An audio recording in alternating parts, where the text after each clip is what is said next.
Our next movie is named Rita, Sue, and Bob Too, and the title pretty well sums up the plot. This is the kind of movie that sounds more sordid than it is, I guess. The story of two teenage babysitters in a British slum who both have an affair with the same married man.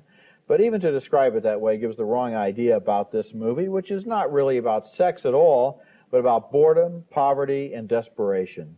The movie has wonderful performances by Siobhan Finneran and Michelle Holmes as two best friends who never stop giggling and who go everywhere together at a fast clip.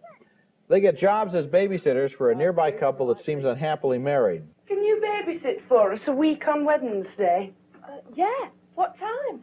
Well, we'll be going out between 7:30 and 8, so if you could come over between 7 and 7:30. It's our Julie's engagement party. Oh, was she here first time we babysat? That was Angela. Is she married? She was. She got divorced about a year or so ago. Two of my brothers are also divorced. So there's 3 divorced in the same family? There might be 4 yet. Bob takes the girls home one night and makes a proposition which they quickly accept, and for a while the three carry on a secret affair, meeting in Bob's car or in the nearby countryside. But the secret gets out when Michelle, Bob's wife, finds evidence that he's been cheating on her. I'm blaming you for this. Blaming me? What for? Well, me having to go and ask for sex off other people because get any off you. Don't tell lies. Okay, I try. When we have sex, it feels like shagging a bag of spuds. You just lay there like a bit of wet rag. You didn't used to be like that. What do you expect? I want us to enjoy it. Now, if this were a film, it would be an R-rated sex romp, and it'd probably seem pretty dirty.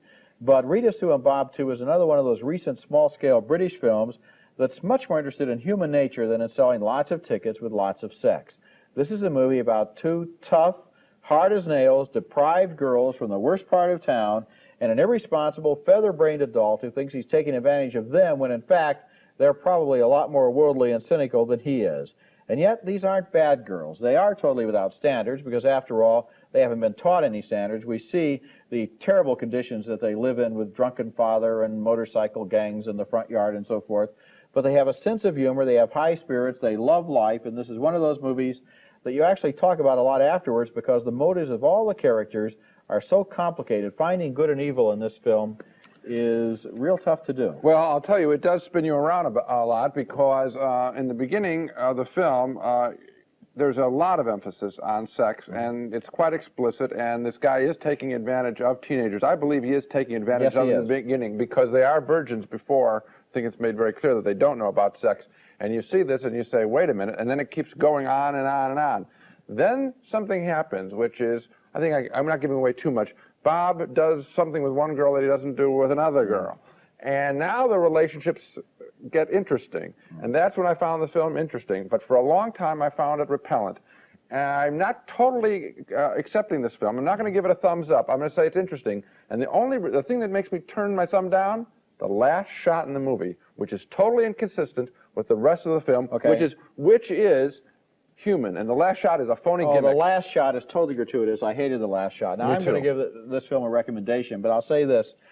The reason that I liked it was because it was a living film. It was about complicated people in a very complicated situation. The girls are lively. But it's not a simple film, and it's real tough to figure out. In fact, it challenges you to decide what you think about it, but I found it very interesting. Isn't it amazing how that last shot I could have punched? I said this last week. I mean, they tossed away the movie for me with that last shot. Cop-out.